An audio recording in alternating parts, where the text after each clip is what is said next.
dude just brought up the WBO and said, remember when the WBO wasn't recognized and then they did and now it's a 4-belt era? Literally, Exactly. if everybody else don't vouch for the shit, it's null and void. Same with the IBO, bro. As soon as they start recognizing the IBO, nigga, that shit is gonna be a part of the 5 shit. It's gonna be a 5 belt era, right? If they start acknowledging the IBO tomorrow, it'll be the 5 belt era. Would you say that what's the name? Let's say Anthony Joshua was 4 out of 5 ways undisputed because he had the IBO belt and every belt except for the WBC? Or would Hey, you but you say talking that about shit in the really don't future. We matter talking about because right now. nobody's We talking counting the about shit? right now, man. We talking about If right we now. talk, We're all not right. talking about in the future. We But talking why? about right If we now. talking about right now, then everybody don't fucking recognize it. Then It you don't lost, matter my because nigga. WC recognizes him, and then No, but WBC is the you just only is the tried to last bring up the championship. WBO. You cooked yourself when you tried to bring in the WBO. You shouldn't have said that. You should have said you shouldn't have brought up the WBO. You just said that when the WBO wasn't recognized, it was a 3 belt area, and as soon as they started recognizing it, it was the 4 belt. As soon as everybody start recognizing the WBC franchise, then we can talk. But until then, that shit don't show up on paper nowhere, except for on the WBC Hey, website. And but even when was no, Floyd? Hey, hold listen here, on. Was listen here, Floyd not the first WBA super champion at welterweight division? bro. Yes or Was he no? the first in the fucking sport?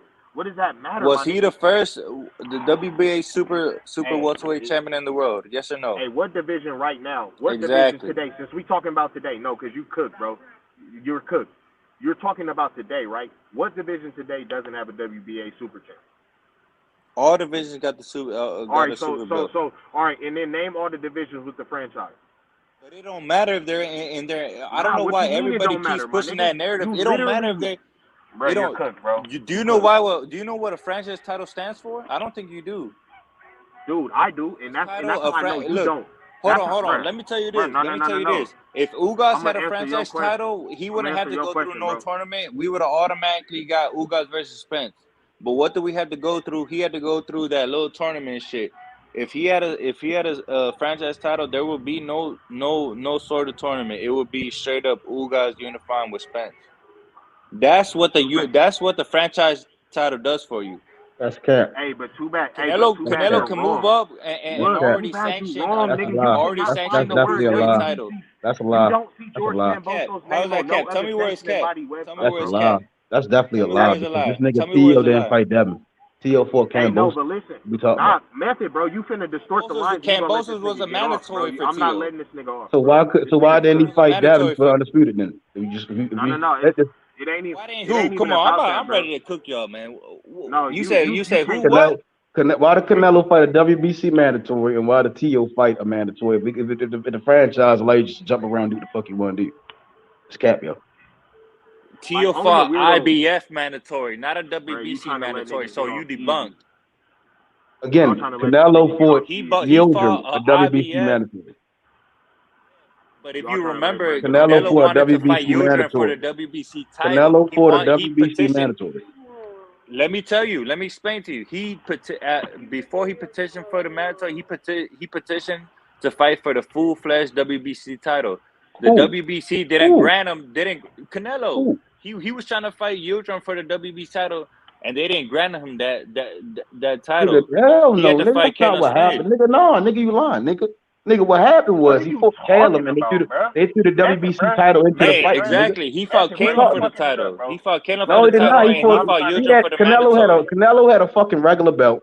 He was supposed to fight Callum Smith for the fucking WBA super title, and And the then they made WBC it. out of nowhere said we just gonna throw our belt in there for no fucking reason.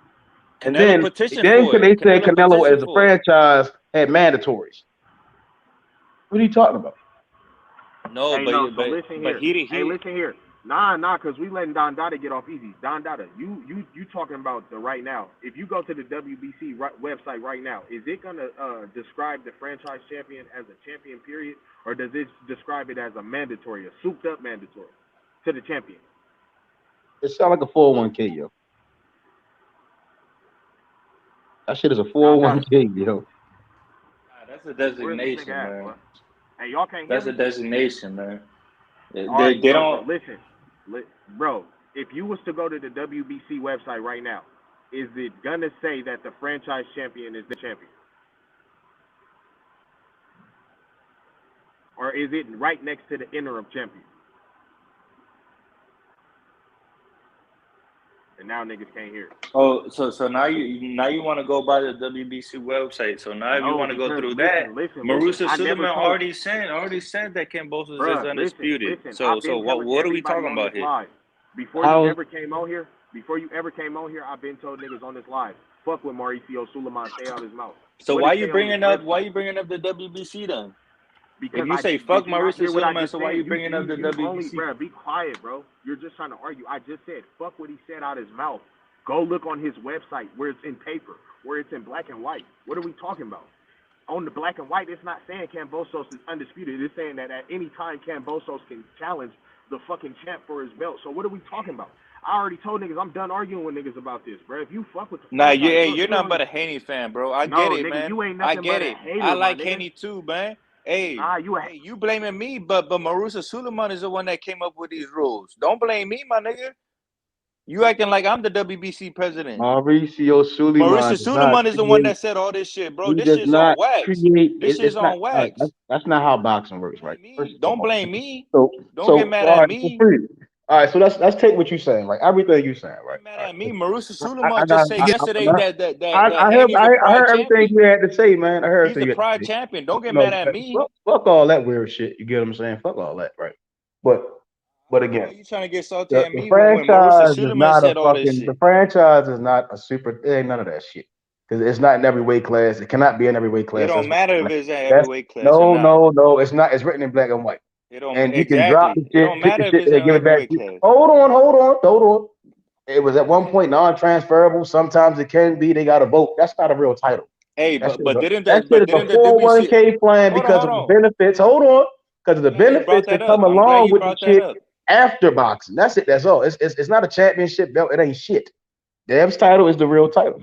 Mauricio picking words for this interview and that interview and that interview and that doesn't make it solidified because again we check the facts, the black and whites, right? We can just go and do the real searches. Devin Hey, Haney hold on. Hey, let me ask you this: when the WBA Super came out, there was no mandatories for it, right? There's still no mandatory for it. I No, mean, there it is. might have changed now. No, I no, mean, no, now, no, yeah. no. Yeah, there's still no Now there is mandatory for it. no. Now there is a mandatory for the WBA Super. So they changed. Nah, They that's changed rules on the fly, just like the WBC doing. No, it wasn't more so on the fly. nigga. That's because they I'm changed. talking about Yeah, after exactly. Listen, Hold Don on, Dada. The reason why it's mandatory now is because they're getting rid of all the bullshit belts. They're getting rid of the regular. So they're getting rid of the super. just like the WBC changed the rules on the fly, man. Come But on, they're man. not getting We rid don't of. like. Bro, Hey, I'm you're not saying I slow, like my it. I'm nigga. not saying I like it. I'm not saying I like the rule or I like this and that. I'm just saying that's what it is. I'm not capping. I'm talking about exactly what Mauricio Suleiman method, said. bro. Let me get this nigga, bro. I'm trying to. You acting like I'm lying. I'm going. You're literally lying, WBC and I'm finna script. tell you how. When as soon as Devin Haney came up, you called that nigga what you call him, like an email champ or something like that, or no, a pride champion. Charlo, he emailed champion. Well, no, it's different because Haney emailed Mauricio Suleiman for the belt. Yeah, you're gay. I ain't gonna lie, you gay for even saying some dumb shit like that. But listen. That's on wax. Listen. I mean, I'm not saying I'm no, not lying. it's literally why would my I lie nigga. But I about don't that care shit? to talk about on that. wax. That's not even what I care That to talk shit's on about. wax. Listen. Why would I lie about that, my nigga? All right, you talking about what's on wax, I'm talking but about, you refuse to go read the rules about the franchise. But listen, that's literally beyond the point. Lennox Lewis, you brought up Lennox Lewis. You know Lennox Lewis won his WBC belt the same way Devin did. And after one defense, nobody ever said nothing about his belt no more. This nigga has defended his belt because there was nobody else. There was nobody else there. Bro, you're not even talking about nothing. You just said some fool ass shit because Mauricio Suleiman out his dumb ass mouth ain't never even said that nigga emailed him. My bad. That nigga said Loma and them got at him about that shit. He never said Devin did. So what the fuck are you talking about? You said I'm a fan. Nigga, you're a hater. You on this bitch talking about a pride champion like you don't give a fuck about the sport, I ain't no nigga. fucking hater. I'm just hater, repeating bro. what Mauricio Suleiman said. Hey, listen. Tell you came in this bitch and said Canelo would stand up, and this nigga's ducking that word from everybody I know. Everybody I know with a name, this nigga's ducking. You sorry, man. Yeah, I'm talking about is exactly what Mauricio Suleiman said, man. I'm not talking no cap or nothing. You Tell me where I'm say lying. bullshit. Tell me where I'm came lying. in here. Listen, It's this simple. You came in Suleiman here on not say bullshit. exactly what I'm You saying. came in here and said that Loma and Canelo was representing the sport how you would like it to be represented, and for that reason, I just Best. know They when we fighting the talk best. boxing, They we gonna fighting disagree, bro, champions. They because you fighting gonna the say best. sweet They shit. represented what I want somebody to Yeah, you represent know what about the they sport. represented? You know what they represented? Get the NBF. fuck out of here. Get the They fuck out of represent here. I NBF. knew you was on Not that. I knew you was on NBF. that That race no. baiting I shit. knew you was On on it. that As race soon as you baiting started shit. talking about them two niggas, the only Give a two fuck franchise about race. I champions. don't care if you black, white, I don't brown, care yellow, about that. man. I don't care what you don't care about. I can tell by what you saying that you want Man, to get keep the them fuck niggas out of safe, here, man. and I Get don't the fuck blame you. out of I will here, be man. wanting to keep my niggas safe too, but too bad. Nah, I'm My not even niggas, on that shit. nah, but you are. I could You prove that are. you. I'm not even on. You I don't are. care if you Hey, what color you listen. is, man. I just asked you. I said a simple question. Why is Lomachenko, the supposed top guy who you think is represents the sport the right way, fighting back-to-back non-champions? And actually, the first nigga he fought Who has else never is even. there for Lomachenko to fight? Then you tell me. Listen. I'm Hold on. finished. You tell I me. didn't even get to finish. I'm not done holding him. I'm not done.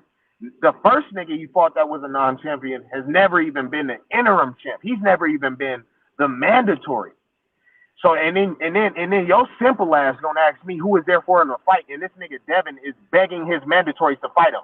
Loma's #1 in the WBC, and the nigga that you think is stand up, you Hold not on. saying. Are we talking No, about? Hold on. I'm not finished. You right? Hey, you right? Cause you Hold got on. no, You right? cause you You came right. on here and said that But are nigga we was talking stand about the up. same Devin? Are we talking about the same Devin that caught out Tank? That caught out Tank, and then a day after he got out Tank, he I don't came out with the see, fight against JoJo Diaz. see, and this is how I know you a hater, cause I know That's you never cloud heard chasing at Devin his say. finest. How you gonna call Tank? How you gonna call Tank This is Davis how I know out, and you a the next detractor. day, You a detractor. and then the next day, You a detractor from fucking the truth. come out with the JoJo Diaz fight? Yeah, is that what happened or did? Hey, no, don't say What nothing, happened? bro. Tell me if I'm wrong. Tell me if I'm wrong. Hey, Isn't that I'm what about to happened? tell you how you wrong. You've been wrong this whole day. I've never heard a nigga come on here this wrong Am I before. wrong? I'm about to tell you how. Did he not call Devin out never out Tank? his. Did he not Bruh, call be out quiet. Tank? I'm And then about the to tell next you how day, you wrong. I'm about to tell you how you wrong. You asked me how you was wrong, and I'm gonna tell you how. Eddie Hearn got on the shit and was like, yeah, Devin will fight Tank because Devin will fight everybody, unlike your favorite fighters who are ducking niggas and ducking Usyk as well. Don't forget how Usyk said, I'll fight you at cruiserweight, and that nigga didn't say a hey, fucking word. that's how I know you're a casual, man. Yeah, I'm a casual. If you I'm think a Canelo casual. is gonna fight Usyk, man, you're a casual. Why not? He ready to fight Makabu, 2 knockouts, losing, having ass. Why not Usyk? That's a real cruiserweight. That's an If undisputed you think cruiserweight. Usyk will come down to fight and He Canelo, literally you're a said he casual, would. man. You're a He casual. said he would. He said he would. And you so fucking scared of that nigga losing. You on here talking about some. You're a Hey, it's casual not for even wanting about that being fight. scared, man. That's like You hey, scared, bro. You you're not scared. gonna be satisfied with Canelo until he fights Wilder and beats I'll Wilder's probably never ass. be satisfied with him. Honestly, Until he God, beats Wilder's ass, right? I bet you're a Wilder fan. I didn't say I'm Yeah, not that. I exactly. mean, I I fuck can with see Wilder you. more than I fuck with Canelo, pussy ass. Exactly. You're I not gonna mean, be I happy till think Canelo beats I'm pretty Wilder's sure ass. Wilder wouldn't take the franchise belt, and Loma pussy ass did, and so did Canelo, in order to get away from What about But Estrada? Estrada a pussy too? Estrada, see, and that's the difference. And this how I know Fighting Roman Mauricio chicken Chocolito shit. This how Gonzalez, the best fighter in that division. look. So he a This pussy how I too. know. Go ahead. Too This then. how I know. This how I know Mauricio is chicken shit, just like you. Cause in the one This how I know division. you're a casual. This how I know you're a casual. All right, yeah, I know. I'm a casual. Yet you fuck with the franchise belt, and I don't know no real boxing fan that do. So fuck are you talking about? What are you talking about? Because all the boxing Be fans you quiet. know Be are quiet. You're not casuals talking just about like shit. you. You're not talking about You're shit. not talking about shit, You're man. not You talking don't know about what shit. the fuck you So talking about. Guy Jeans, calm down. Fuck up mixtape, nigga. This man just said Estrada's a casual. How is Estrada a casual where the real Four Kings is at 115 pounds? He don't even Like no know fucking anybody else. kings, nigga. Them little ass niggas. Name the Four Little Kings at ass, Whoa, what 115. the little So fuck, ass name the man? Four niggas, Kings at man. Is watching a 115. Skinny ass man. 100? Shut your ass Who the up, Kings fuck at is watching some 115. 115 nigga. pound man They fight, go boy? up 3 pounds, they getting starched, nigga. What we talking about? They even go Four up. Kings at They go up 115. 7 pounds. They get starched. Ain't no Name fucking the Four joke, Kings nigga. at 115 then. If I you don't know give a boxing, fuck Man, about if you know nobody's watching a boxing, boxing, man. fucking if midget you know fight. What the boxing, fuck are you talking about, man? Who's watching a goddamn midget fight, bro? I'd rather watch a damn fans, cockfight, man. boxing fans, motherfucker. What You the just a fuck are casual you if you're talking not about? fighting. The casual bitch. I watch boxing all fucking day, bitch. Who the fuck you think you calling a goddamn casual? You talking about 115 pounds? No, Nito Trying Donaire is the to first talk about straw weight first and shit. ballot Hall of Motherfuckers Famer. ain't never Estrada's the fought. first ballot Hall of Famer. What are you He's talking rambling about? on, man. I'm just not Hey, understanding you how guys you want sit to? here. Hey, guys want to see midget ass anorexic motherfuckers fight? What the fuck is wrong with you, Dundada? The fuck Dundada is lost wrong his with fucking mind. the four Dundada, he king? only like the weight class because for one reason, man. I guess What? any Estrada's Mexican? Because boxing Estrada's fan, Mexican? that's Man, you're not a real boxing fan if you're not watching every single weight class, man. I don't watch every single. Bro, Exactly. You don't. okay. Exactly. That's Okay, that's the watch problem this. with So, a watch this. Mexican. How many? Name me the top four cruiserweights. Wait a second. Name me. Americans. That's Wait, the name me the problem top four with Americans. cruiserweights in at the cruiserweight division. Since you're such a hardcore boxing fan, bro. Breeders, Okali, Makabu. Come on, man. You're I telling know me you all watch boxing. those I follow fights. So all you're telling me boxing. you I watch follow those all fights, bro. boxing, my nigga. I follow all boxing. I don't You know follow about you, all but I follow boxing. So all you boxing. so if they have a 98-pound weight class, you'll I don't watch care it who too. it is. If it's boxing, I'm watching Hey, it. so if it's baby's boxing, you'll watch it too. Hey, y'all. Hey, you must be listen, confuse me with a casual, man. I watch all boxing, no matter what the weight, man. Dundada. Okay, wait a second. I Break don't something watch down anything. in terms of My boxing. brain needs No, you pills. want to tell me I'm casual, nigga? You ain't never fucking been in the ring before. So I got a question for you. You talking about How you know I haven't casual? been in the ring, man? What the fuck are you Man, talking bitch, because about, the way man? you're talking like you know every fucking thing. So break something down to me. Hey, Grand Nah, you Wizard over of here fucking saying the boxing. Break 115 something down for me, division don't Dundada. matter. Nah. Break Oh, something you over down for here? me, Nah. Let me break something down for you. You over here saying that 115 division don't matter. How you gonna say the 115 don't matter? Break something down for me, Guy Gene. I said that. How you gonna say the 115 division don't matter, man? Estrada moving up. That That shit what you don't gonna make do? no You sense. gonna The keep real four keep kings, Under moving the the up? real four bantamweight, kings who the fuck is follows the Estrada, bantamweight? and Romelito. Who the fuck follows anything below the bantamweight division, bro? Because you're American, and you only follow the glamour divisions, man. I follow all the boxing, man. I don't listen. I follow everything bantamweight, anything bantamweight up, anything out You're gonna tell me below the bantamweight division Roman ain't shit, Chocolito bro. Gonzalez is not a first ballot Hall of Famer? What? Chocolatito is not a first ballot Hall of Famer. Who? Listen, man, I'm gonna be honest with you. There was only 8 weight classes, but now motherfuckers putting in straw weights for midgets and 4'7" motherfuckers fighting. Exactly. Yeah, we want to. Hey, what man? Look, Hey, man, that's all I got. Hey, I don't even gotta say much more than that, man. Dundada. Okay, but If you don't know who calling people Chocolatito casuals? Gonzalez Wait a is, second. if you don't know who Chocolatito You talking about Chocolatito, Roman Gonzalez? Come on, man. Roman Hey, Gonzalez is Smoney, a great. man, No, man. Hey, he's a very Smoney, good you know fighter. Don't already get it know that twisted. Chocolatito Gonzalez Julio is the Cesar first, Martinez, is the first ballot Hall of Famer. Juan Francisco Estrada. In a way, Estrada, you know what I'm come on, saying? man. In a way, But man. I'm talking about anything below bantamweight though. Those are great fighters, man. Bro, he's Money know talking what's about up, man. below 118. He's talking about below 118. He's talking about the 115-pound division. Like, come on, bro. They still get in the ring and risk their life, and they champions too. Yeah, I respect that, but for me to sit up here and say that we're casual because we don't follow anything below bantamweight, because I mean, look, I follow the traditional weight class. I mean, you like what you like, but I'm just saying those are champions too.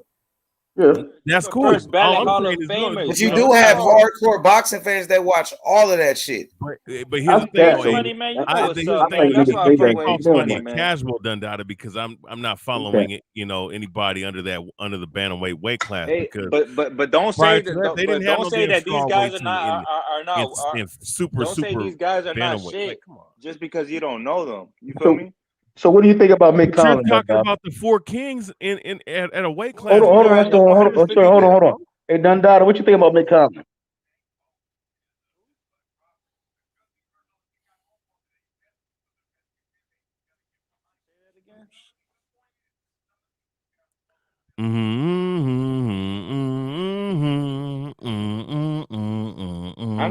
I'm just saying that these guys don't want to give credit to like guys like little guys. So what do you think little about guys. Mick Collins? Is what I asked you. Mick Collins.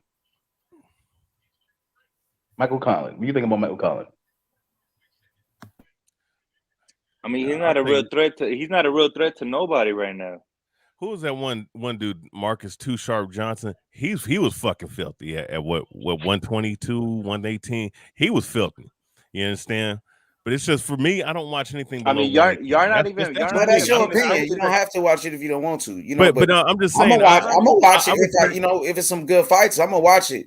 Yeah, you know what I mean? Listen. We respect all fighters. The best fighter at 122 we respect all fighters, but my thing is though to sit up here and say the 4 kings, bro. Y'all don't even know guys him. need to stop doing that shit, that 4 king bullshit, because listen, it's bad enough the 135 division, motherfuckers calling them 4 kings, but you're calling. Hey, that's why I said to be a king. You don't think they the 4 kings? You don't Tank Davis? No. Come on, man. Tank Devin Haney. You know what I'm saying? Ryan Garcia, Teofimo Lopez, Shakur Stevenson, Jerron Ennis, Virgil Ortiz. Come on, bro.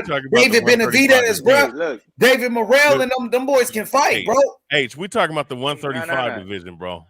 They talking about the real 4 kings. You didn't think so, though? You wasn't feeling that? Hold on. Hey, man, let me say something, man. The real 4 kings are at 115. And I'm talking about Chocolatito, Estrada, Quadras, those guys have mixed it up. Those guys have all mixed it up. Oh, yo, that's not the real 4 kings. That's not 4 kings, my nigga. 4 kings. Real 4 kings. 4 kings. Yeah, but they won't fight Monster, will they? It's only 3 pounds.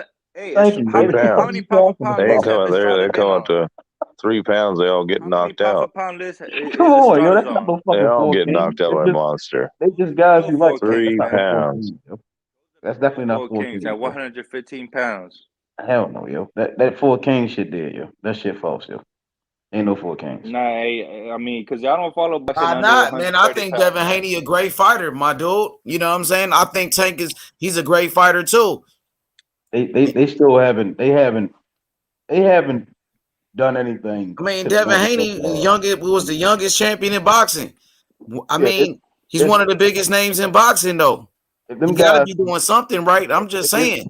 If these young guys can do in this social media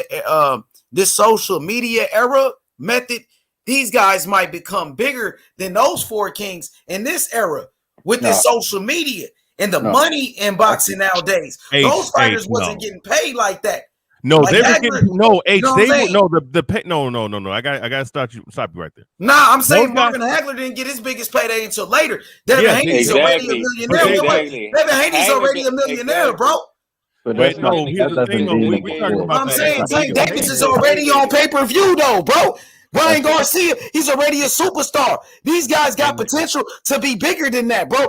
Let's stop hating on the fighters from this generation. Bro, because in this social media era, Devin Haney has the potential to be bigger than those guys. And so does Tank Davis. No fighter, not even Canelo. Marvin Hagler did. He had to get a real job. That nigga was doing construction and fighting, my nigga. Don't play with me, nigga. Canelo had to fight. Stop playing, nigga. Marvin Hagler had a real 90% of fighters have a come on, bro. What are you talking about? Marvin Hagler was working construction. He had a side job, nigga. 90% of boxers do. Devin Haney already a millionaire. Devin Haney became a millionaire at 20. And Tank Davis became a millionaire in his 20s. Ryan Garcia. They're good, but they have. I'm just saying that got something to do with it. It's prize fighting, right? Ain't it prize fighting? As far as now, let me say something. As far as the prestige, man, like Hagler, Hearns, Leonard, Duran, why did Hagler have a side job, nigga? Why was Marvin Hagler still working construction? And you forgot about that? It's been 4 decades. You forgot about that. It's been 4 decades. You forgot about Marvin Hagler working construction because Marvin Hagler wasn't getting paid shit. Marvin Hagler was getting paid peanuts, bro.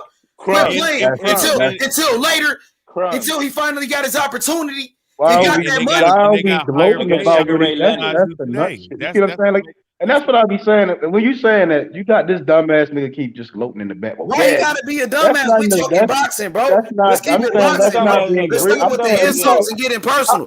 He didn't insult anybody. He just keeping that brother keeping it boxing.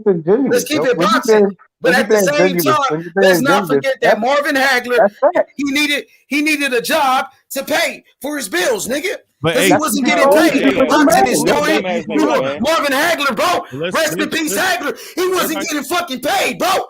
That motherfucker had to get a fucking real job, nigga. They shouldn't stop that white magic fight. You know what I'm saying? Get TKO when you're Yo, Mike fucked up. Except Eddie Money and Historian. Shout out to my but no, the point Historian probably know more boxing than me, but everybody else I probably know more boxing than. But no, but listen, started 3 March 5th, man. Let's get it. Yeah, but here's the thing, though, man. Like, their names still ring bells 4 decades later. As far as boxing ain't nowhere near as popular as it used to be. And these guys, look, they have the social media. Hagler was blackballed by everybody else. Man. I know, Don, bro. I already researched. Hagler was blackballed by everybody. Man. There's not much you can't tell me that I didn't know. The principle is that he beat the niggas he beat in impressionable fashion and went on to be one of the greatest, if not the greatest. Hagler had to fight mandatory. He's the greatest middleweight of all time. You know what I'm saying? To be better, you got to be better. Leonard is one of the greatest welterweights of all time. But it was a freak fight. I mean, that guy took 5 punches after the bell and then act like it don't even took out a penalty for it. Can't compare the shit, yo. But listen, Roberto Duran's considered the greatest lightweight of all time. Leonard is in the discussion of the greatest welterweight of all time. Hagler is undisputedly the best middleweight of all time. He is the best middleweight of all time. And Thomas the Hitman Hearns is one of the top 10 greatest welterweights of all time. Those names still ring bells. Forget about the monies, the purses, and all that other stuff. Without social media, people still know these motherfuckers 4 decades later. These guys in today's time in boxing have the advantage of social media, all right? But they don't really take advantage and they're getting big purses. They're getting like purses, big purses in their first couple fights and whatnot. And people still don't, like, if you go ask the random person about, I'm going to be honest with you, people I work with, people I talk to, they still know those motherfuckers from back then, bro. But I'm talking about financially. Like these fighters, I'm saying these fighters making good money already. They know how to take care of their business inside and outside of the ring. That's what I mean. Look at Thomas. Wait. Let me talk, bro. Let me talk. Thomas Hearns, these guys are not doing good. They not doing good after boxing. But these guys, these 4 kings, they have an opportunity to surpass them in a business as well. And that's important. But that's very important. That's very important, bro. That's something that you got to take into consideration. Because people like Roberto Duran, these guys fought over 100 fights. And that shit is not good for the body at all. That wasn't smart. And they dealing with it. Look at Thomas Hearns. That nigga punch drunk, nigga. Oh, nobody talking about that. You talking about how bad he was and all of that, but you ain't talking about all that fucking punishment that brother took. Again, let me punch monster, man. These guys not punch monsters. Nobody talking about Thomas Hearns being punch drunk and that nigga got brain damage. You ain't bring that up, historian. Yeah, they got brain damage. Thomas Hearns was a punch monster back then. That guy was a monster. That's my whole point. Brian Garcia, they ain't got to go through what they did. And Marvin Hagler needed a fucking side job to pay his bills. He needed to work a construction job, bro, because boxing wasn't paying the bills. He was getting paid $600 a fucking fight. But here's the thing, though, H. Listen. And Devin Haney ain't going through that. Is Ryan Garcia going through it? No, it's T.O. They getting millions of dollars. All of these 4 kings, and they in their early 20s. We live in an area where they do not even have to box. We talk about guys 18, 23 from America. You could literally go outside right now, make a YouTube channel, and make way more money, right? You could do a whole bunch of other things, right? Back then, it wasn't the same privileges. It wasn't the same entitlements to certain shit. You see what I'm saying? And it's not again, that's what they had to do to survive. These guys can go out now outdate and do anything. Motherfucking go to school, do coding, do any different thing to get paid millions and thousands of dollars to take care of their family. Some of these guys are coming from already wealthy fucking families. They don't have to fucking box. But we can't sit there and compare these guys to motherfuckers who went through trials and tribulations, especially Marvin Hagler, who came from a single parent home, New Jersey, moved to Massachusetts, and had to really fight for every damn thing he didn't have.